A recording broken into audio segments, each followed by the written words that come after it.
Yes, welcome in.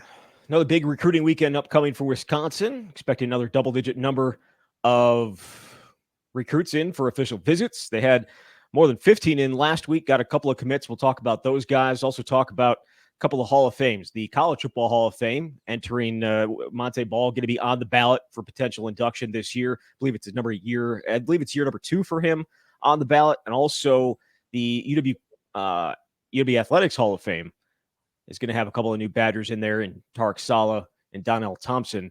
I went through all the list of the guys that from football that are in the Athletics Hall of Fame. It's like 90-something. Many of the names I've never heard before, but we'll go over that and maybe look and see who could be the next guy in. And we'll talk maybe 2 more potential night games for the Badgers, talk about that as well. Jesse, I think, though, we'll start with what happened last weekend. They had a big recruiting weekend, a number of guys in town, and they got a couple of commitments. Logan Powell, the offensive lineman from Arizona, and Raheem Stroud, the cornerback from Florida. Yeah, I think the Raheem Stroud one was one that people saw coming. I know Wisconsin felt as though if the visit went well, they could land him. It ended up being between Wisconsin and South Florida for him. So that one wasn't a huge surprise. Sometimes when you look at the high school stats, you can't be sure how accurate they are because you don't know who's tracking them. They may differ from game to game, but he had 17 pass breakups as a junior last season. So somebody who obviously they wanted and valued and were able to land that commitment. The commitment of Logan Powell was a little bit of a surprise. Obviously, they built a good enough relationship with him to get him on the official visit, but I always say this time of year is so important for guys who are not from the area, who have never been here. Anybody who's listening, who's been to Madison knows how special it is here. But Powell had not been here, so this was his first visit, and he had 3 finalists. He was slated to take official visits to Alabama and Arizona.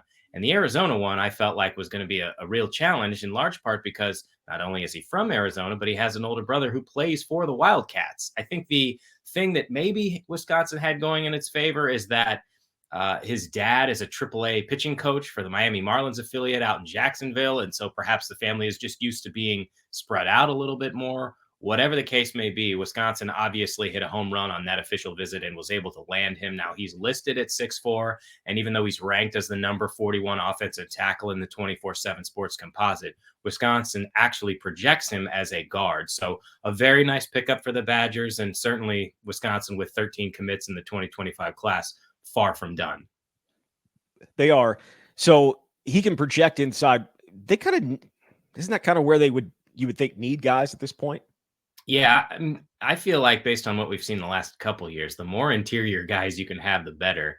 Just it feels like Wisconsin has had this run of 6'6", 6'7", 6'8" offensive tackles. That's kind of the prototypical size you would like at a place like Wisconsin for tackle. And of course, with the system being different starting last year, we wondered, well, how does that translate? Do you have the speed in a 6'7" body type? But obviously Wisconsin feels that the Badgers still have that. So I think the more interior guys you can get at guard and center, obviously, the better for this program. So the other name that obviously came through last weekend was Raheem Stroud, the cornerback from Florida. As you said, it was kind of thought that would end up being the case. What do you think they're getting at him? Well, he's not an overly big guy. I think he's listed at 5'10", something like that, 5'11". Which is a bit of a surprise. I mean, I guess I shouldn't say that because they've had a corner, Omar, in this past year in this class. I think their highest rated corner was Emilio Agard. Yeah, Emilio Agard. Thank you very much. Is a little bit smaller though. You go and look at his film on Twitter or X, whatever, and putting up some of the weights that he is on in the weight room. I don't know if the size is going to be as big of an issue there, but yeah, he's a little bit smaller than they have normally attacked, especially what they've attacked in the portal. One of the things we noticed when this new staff came on board was there seemed to be more of a desire to get some of those bigger bodied cornerbacks, people who are 6'1", 6'2". Obviously, Amari Snowden is kind of an exception to any rule with him being 6'4". But I think talent is what matters. And clearly Paul Haynes saw the talent in this kid. You throw the ball in his direction and he's going to make a play. I mentioned the 17 pass breakups. I think he had 18 tackles, but like half a dozen interceptions. So that's another thing that you need out of your corners is you don't just want somebody to I guess impact playmaker is the best way to put it. Kind of when we're thinking of when Hunter Wohler was talking earlier this spring about you want to be the type of player where you show up on SportsCenter and everyone's looking around going, hey, where'd that play come from? Or where'd that guy come from? So Stroud appears to be the kind of player who certainly can hold his own no matter what his size, but then can go make a play on the ball. And that's what Wisconsin needs. Are you expecting more commits out of last weekend? I would. I think there were some that thought, okay, so they got that commitment on Saturday and they got one on Sunday, and they were expecting it kind of like at times last year where they would split them up day by day and each let have one, and that ended up not being the case this week. But I think that there are a couple more that could come out of that weekend. Yeah, I would think so as well. And the challenge this time of year, of course, is all these guys have official visits lined up to multiple schools. And if you are Wisconsin and you get them in the door first, like that means a lot. I know we talked about on the last show the success rate Wisconsin had last year in the first cycle here with Fickell and his recruiting staff in a full year, that they landed the bulk of their commits on that first weekend in terms of people who took officials at this time in June. But those guys want to take the rest of their officials. And you certainly can't say absolutely not. You can't. Now, Wisconsin wants to do its best to make it impossible for them to want to continue to take those official visits. But I think of, for example, the linebacker from New Mexico, Mason Posa, who released a top 3 pretty recently, and they were the 3 schools that he intends on taking his official visits to. Obviously, it was Wisconsin, where he was this past weekend, Oregon, where the plan was for him to go this weekend, and then Texas A&M. In a perfect world, you just absolutely knock it out of the park, and he commits, and you've got him. But those guys owe it to themselves to pursue those other opportunities and then make the best decision for themselves. And I'm only using him as an example. There are other players as well. I don't think the spot that Wisconsin has for you is going to be closed 2 weeks from now because you wanted to take these other visits. So I think that is part of the challenge. But I obviously don't think that they're done getting commitments from people out of that first weekend. And we're rolling into a second weekend, which, as you mentioned, Zach, is another big one for the Badgers. Yeah, let's go through that. Let's go through some of the guys that are going to be here this weekend. Yeah, well, go ahead. No, I was going to say, I was going to allow you to run through that list if you wanted to do that. There are some committed guys, right? Like Remington Moss is going to be here. Brendan Haynes is going to be here. Cam Clark. But then there's obviously a number of uncommitted guys too. Yeah, Byron Lewis is a running back from Florida who's a 4-star prospect in the composite and somebody that I think would be just a remarkable recruiting win for the Badgers. But there's a bunch of other guys. Hardy Watts is a offensive lineman from Brookline, Massachusetts. There's Eugene Hilton Jr. as a wide receiver from Zionsville, Indiana. They've got, I'm probably going to butcher the last name, but Wilnerson Telemac is from Florida, defensive lineman. And those are the kinds of guys that, like we've seen in recent recruiting classes, that's been a position of need, not only in the high school ranks, but out of the portal. So he's one. They've got, I think Jaden Savory at tight end, Jameer Washington, who's a cornerback from Chicago, and Nicholas Clayton, who's an edge from Florida. So a good list of talent. It remains to be seen which guys they'll end up getting. But I would expect, based on what Wisconsin did last year and what Luke Fickell mentioned to me when I met with him last summer, the goal every year in high school recruiting, according to Fickell, is 18 to 22 commits. So, you could expect anywhere from, where are we at, 13? So 5 to 9 more guys added here. And usually that happens within the next month. Right. Among the uncommitted guys, which would be the biggest win for Wisconsin, do you think? Well, I was asked this question for a mailbag that runs Friday, and I went with one on offense and one on defense. And defensively, since I was talking about him before, Mason Posa to me would be just a huge one. He's a 3-time state wrestling champion in New Mexico. If you watch his film, it's like, it's just remarkable. And I know when you're watching highlights, it's the very best of what that player has to offer. But like, there are 2 plays that really stand out to me. There's one where he comes off the edge and he kind of has a free look at the quarterback, but the quarterback instantly throws a screen pass to a wide receiver in the left flat, and Posa runs all the way across the field and tracks the dude down from behind for like a 1-yard gain. Like, he was that quick to the ball.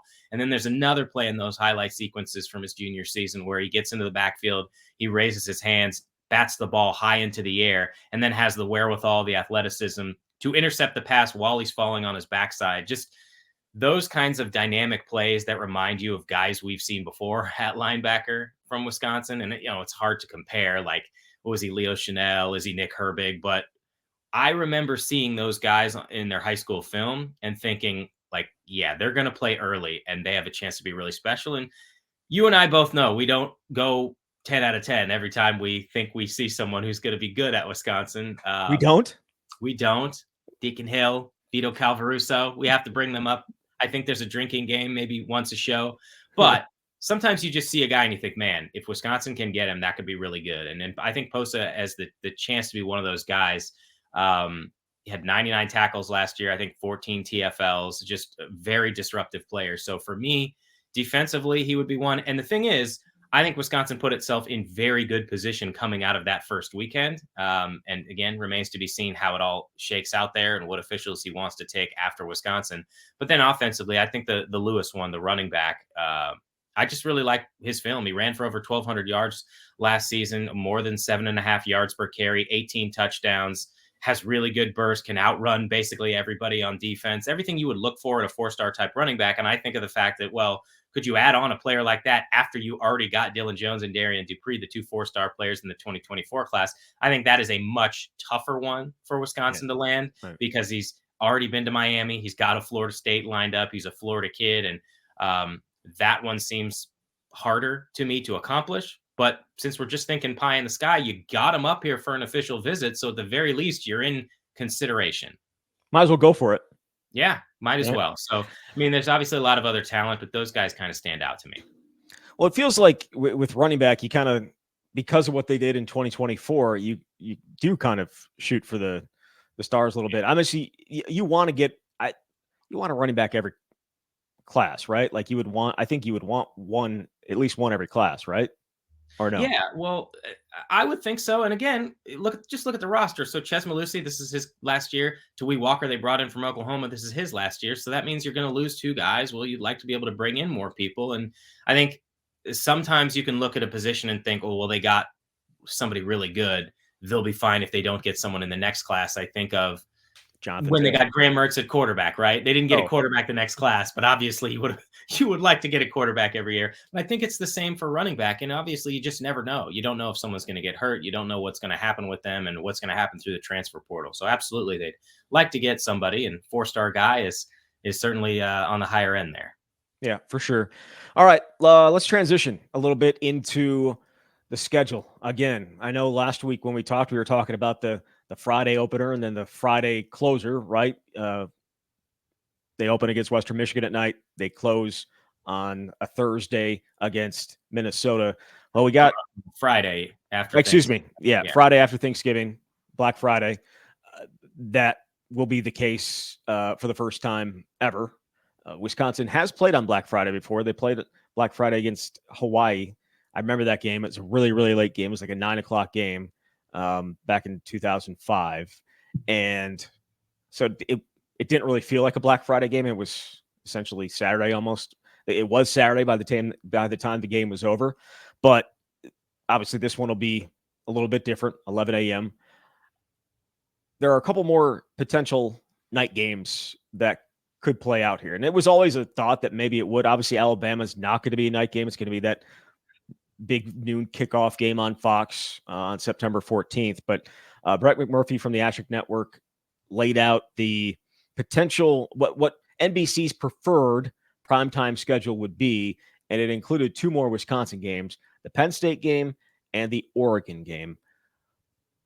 That feels appropriate, does it not? Like, I mean, it does, and it would give them 3 night games for the first time, home night games for the first time ever. But it feels appropriate. Those 2 games kind of make sense to me, especially, I mean, they're going to be cold, right? Especially that Oregon one, but it makes sense to me.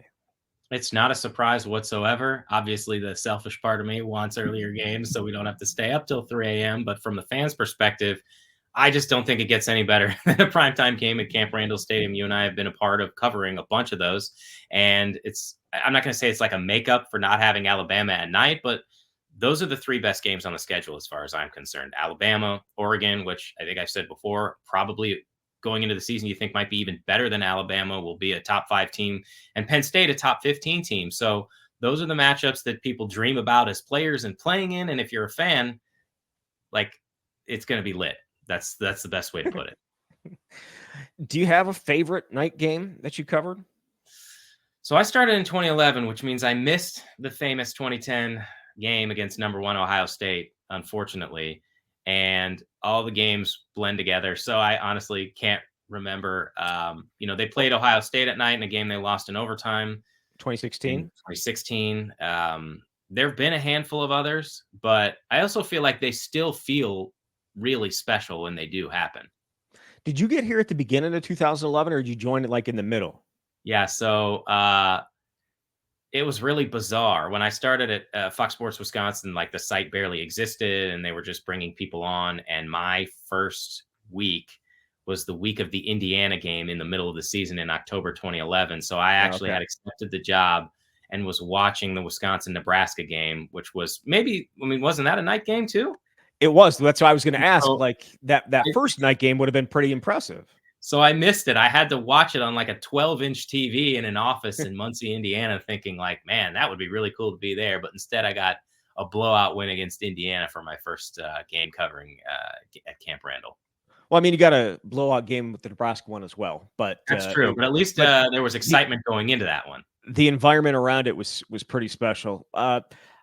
Obviously, the first night game that I remember at Camp Randall was probably the worst. Well, one of the worst night games that you could possibly imagine. It was the 1995 opener against Colorado, where they got just run off the field in their clown uniforms, and it was horrible. I mean, it was up there with the Penn State game in 2008, where they got run off the field as well, a week after losing to Ohio State late. But there's obviously special games. 2003 against Ohio State was pretty good. Then obviously 2010 against Ohio State, 2011 against Nebraska. They kind of run together after that, don't they? They do, but and that's obviously because of covering it. I don't have like the same emotions tied to it, right? That I did as a fan, so it's a little bit different. But yeah, I mean, the 2016 game against Ohio State was pretty special. I think we would have probably talked about that game and talk about that game more had they ended up being able to win it, obviously. Also, there have been not a ton of night games of late that have been actually like marquee games at home. Right. Like last year would have been special if either Wisconsin or Nebraska had been good, or like better than average, like they were. But I think there's a chance that those could be special games if Wisconsin takes the steps they needed to here from last year. I mean, Penn State may not be the team it was certainly last year, but the Oregon team's going to be, as you said, I think you said probably going to be a top 10 team. Penn State probably will be a top 10 team. We'll see if they'll be a top 10 team at that point in the season. And then obviously Alabama as well. Those are all marquee matchups that have a chance to be special, but the night games are just different. I mean, that's just whether people want to hear it or not, that's just the way that the crowd works. We enjoy drinking before games. We enjoy the slow buildup and get to have our, lubrication as we go into a game. And I understand that getting up at 7 and drinking is part of the college culture. I did it when I hated 11 o'clock games back then, but it's so much easier to roll out of bed at 9 or 10 after a night out and enjoy the entire day and then go to the game. And that's those 2 days could be pretty special. Yeah. I mean, I think a big reason why night games like that are meaningful is because of the buildup associated with it. Like you're talking about, Wisconsin has played a fair number of night games, and a fair number of night games that I've covered. It's just like a lot of them are the Friday night season opener against Team X from the MAC or the FCS or whatever it is. And that just doesn't move the meter in the same way a game against a marquee opponent does. And we'll see where Wisconsin is at that point in the season. We've talked several times and we'll continue to talk about the challenge of this schedule, but it will be even more meaningful if the Badgers have some early season success and make you believe that something special is possible at that time of the year. Right. I mean, you think the 2003 Ohio State game was special because, yes, they had lost to UNLV earlier that year, but the buildup, and it was a team coming off a national championship, having won like 20. It was nearing like a 20-something game winning streak.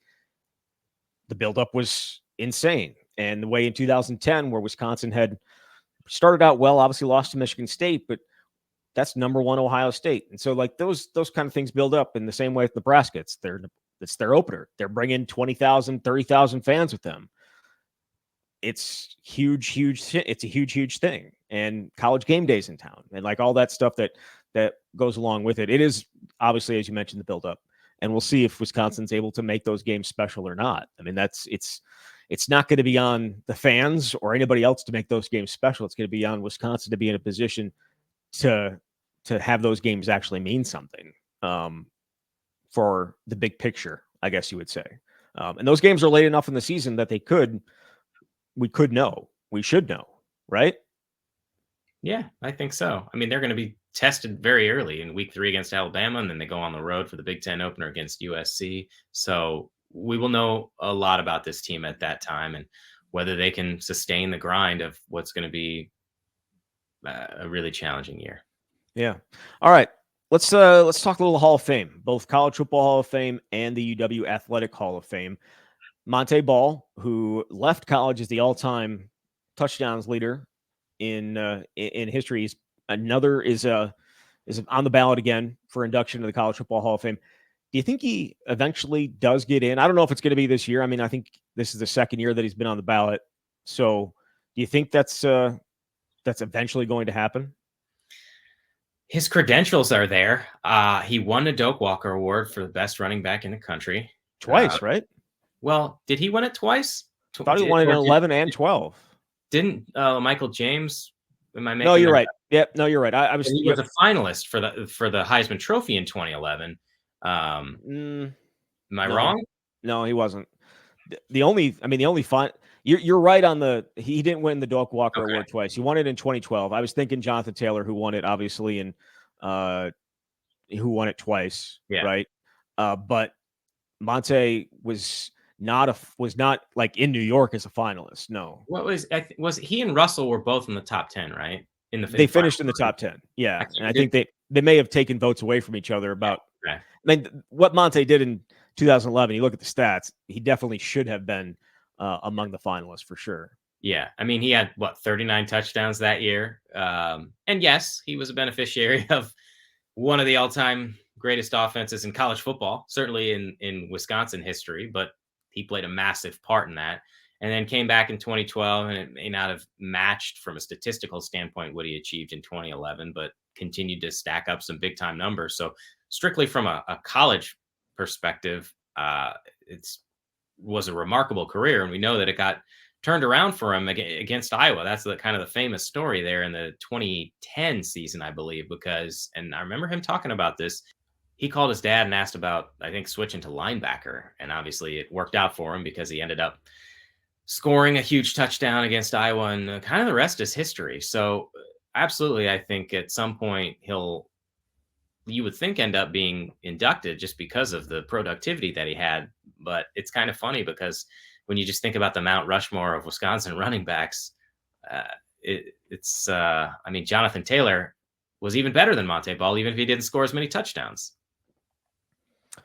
I mean, in terms of a player, I think that there were several backs that were at least a couple of backs that were better than Montee as an actual player. Yeah. Some others might disagree with that, but I think Jonathan Taylor certainly was, and I think Melvin Gordon was as well. We'll talk about that because we're going to talk about the UW and guys that should be in the Hall of Fame or could be in the Hall of Fame for the UW Athletic Hall of Fame. But in terms of college football, there are a number of big names on this list. The one name, and I don't know why it jumped out at me, but Ralph Friesian from Maryland, he had like one good year at Maryland, and he's a finalist. I know he had a long career as an assistant, so I'm not going to take that away from him. But it was like, okay, he had one really good season at Maryland. They didn't actually win the bowl game. He was like 15 games over 500 after going like 11-1 or 12-1 as in 2001 in his first year. Again, doesn't really matter. But it made me think, like, could Brett Bielema be on a Hall of Fame ballot at some point, like a college football Hall of Fame ballot at some point, if those are the type of coaches that are getting put on the ballot? But that's another name I think maybe is something that at some point maybe we're talking about at the EW Athletic Hall of Fame. I don't know. But in terms of Montee, I think he deserves to be in just based on certainly what he did over those 3 years.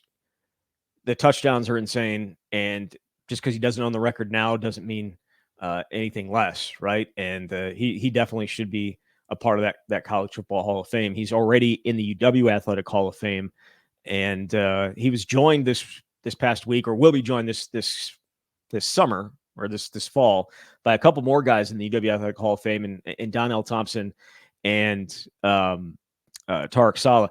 I was kind of surprised that Tarek Saleh wasn't already in. I mean, he's the all-time sack leader at Wisconsin. His career ended in 1996. So it's been almost 30 years since his career came to an end, and he's just now getting in. Donnell Thompson's a little bit of after I went through the list of the 90 guys that are the 90 plus people that are in it, it was a little bit of a surprise that he's there. Like, I mean, he was a 2-time captain of a team that won the 98 and 99 Rose Bowl. So I guess it kind of makes sense, but the names, some of the other names that guys aren't in is more that what caught my attention. But Tarek Saleh and Donnell Thompson, both deserving of being in and what they did at Wisconsin for sure. But it kind of made me think of who should be the next guys in. And I sent you the list of them. I don't know. Is there a few guys that stand out to you? I look at what the last decade of Wisconsin football has been, because that's. Before we jump into this, I think that there's like a 10-year waiting period because based on, like, Ron Dayne went in 2009, which is 10 years after his career came to a close. Montee went in 10 years after his career came to a close. And maybe it has a little bit to do with their NFL careers too, in terms of like when they could actually be back and what are they doing. But it feels like I didn't find anybody that had been inducted less than 10 years after their career ended, at least football wise. So I just want to throw that out there. I'm not saying I'm actually going to abide by that in terms of guys that should be in, but I just wanted to throw that out there. Sorry. So go ahead. Oh, okay. Well, I didn't freeze, so I'm good. Okay. All right. You can overlay pictures. So like next player that you think could be in the Hall of Fame or should be in the Hall of Fame, Athletic Hall of Fame. Well, I think the two no-brainers to me from the last decade are the two guys we talked about before with Melvin Gordon and Jonathan Taylor. James White. I think James White is probably had one of the most underrated careers because he was overshadowed by so many other guys. But Melvin and Jonathan, to me, are absolute no-brainers. I mean, Taylor's 3-year run is as good as you will ever see by a running back in college football history. The 2 Doak Walker Awards, over 6,000 yards. I mean, nobody ran for more yards in the first 3 years. And Melvin, it wasn't like he didn't have the 4-year longevity because he like redshirt freshman. So he redshirted right because he got hurt.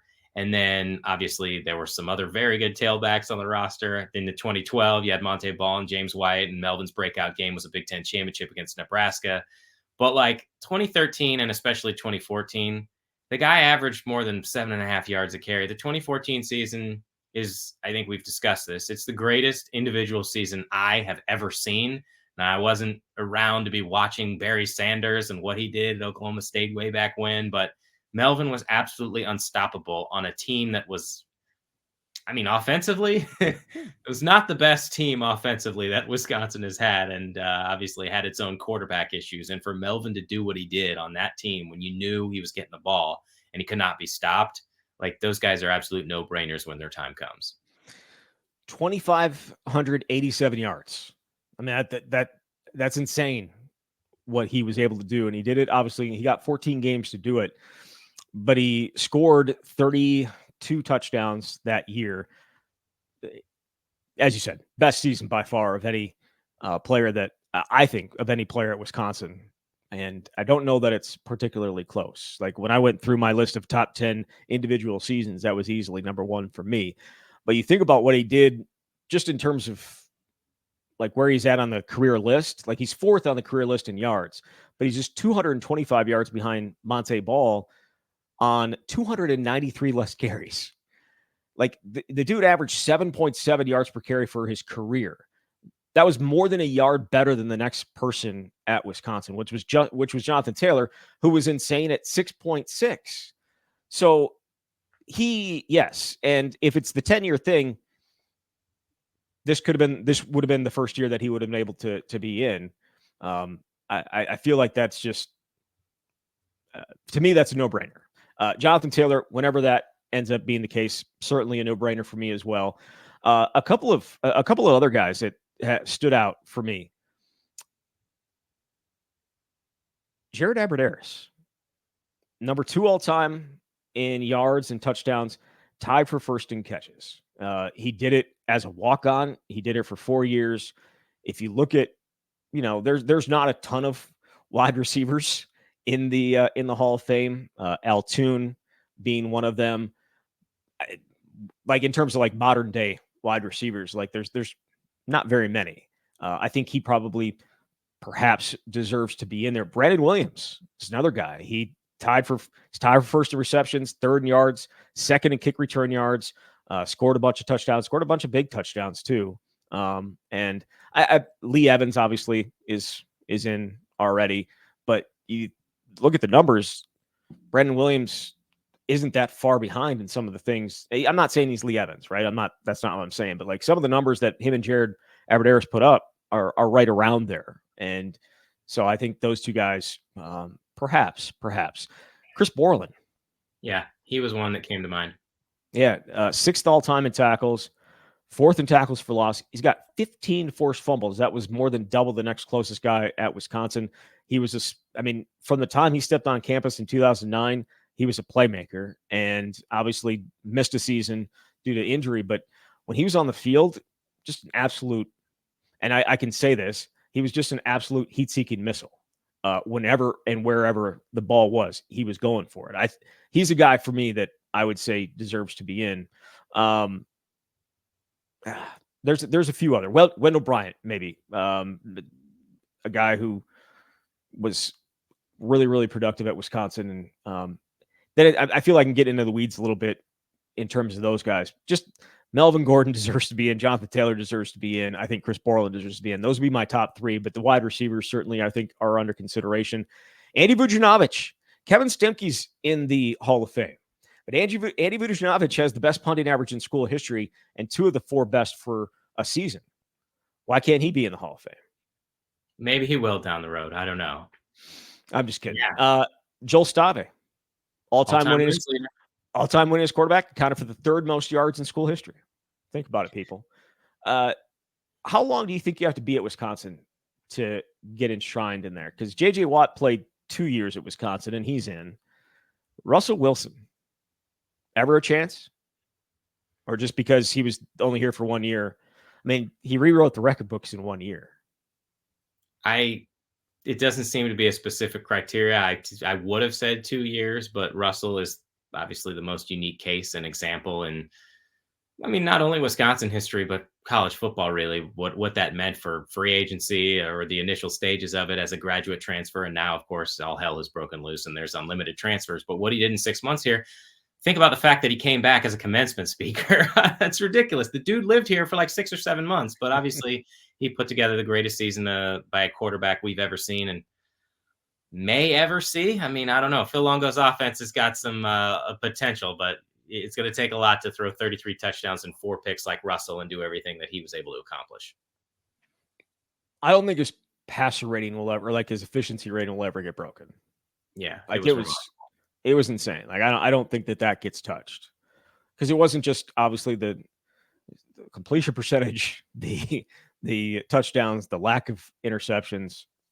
He was amazing. I know everyone asks, I don't know how you lost 3 games with that guy. I still don't. Well, it wasn't his fault. Largely. Oh, no. When you're averaging over 40 points a game, it's usually not your fault, especially when you brought the team back against Michigan State and you brought them back against Ohio State and you couldn't get the finish from your defense. Yes. I know we've talked about quite a bit about what ifs in the past on the show. And, speaking of JJ Watt, what if? What if he was here in 2011? Maybe what if he doesn't go to the NFL? Who knows? Maybe we'll do that. Well, I think we'll probably do that later this summer. But I can see a case being made for Russell Wilson in the UW Athletic Hall of Fame. We'll see. I don't know the exact specifications of how they decide who gets in and who doesn't. But he makes sense. He makes sense a little bit to me. Coaching wise, obviously Barry's in, and a few of the older coaches as well. Dave McClain is in as well. Any of the coaches that you've covered going to be in there at any point, do you think? I wouldn't think so. I mean, Brett Bielema, in the further you get away from it, the more you're like, and this is from memory, so I might be wrong, but I think he was 68 and 24 in 7 seasons. Obviously won 3 Big Ten championships, but he didn't win any Rose Bowls, and he came on the heels of Barry Alvarez. But like that winning percentage is incredible. Through 5 seasons, I would have said Paul Chryst, absolutely slam dunk, but we know how that ended. So I don't anticipate any of those coaches. And hey, the jury's still out on Luke Fickell. 1 year in, we're just at 7-6, but we'll see. So we're not. So Gary Anderson, that doesn't even get a consideration. The 2 years at 19-7 and everything that came with that, I don't think so. All right. Well, hey, you never know. You just. I feel like I do know. I feel like I can confidently say on this one. Yeah, I think we're all right. I think we're okay when we say Gary Anderson is not going to be in the UW Athletic Hall of Fame. All right. Anything else you wanted to touch on? Are you good? You're good because you're frozen. All right. Well, we'll be back next week. We'll talk a little bit more about the recruiting weekend that was and get into whatever else happens. Jesse, thank you very much. Thanks, Zach. All right. You've been listening to The Camp.